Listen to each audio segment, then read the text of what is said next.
গ্রামের প্রকৃতি। এখনও শীতের আমেজ শেষ হয় নাই। সকাল এখন 8টা বেশি বাজে, কিন্তু দেখে মনে হচ্ছে যে না, এখনও সেই শীতের আমেজটা রয়ে গেছে।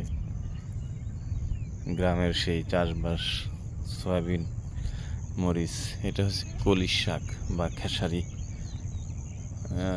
হ্যাঁ, এটা কলির শাকই ছিল।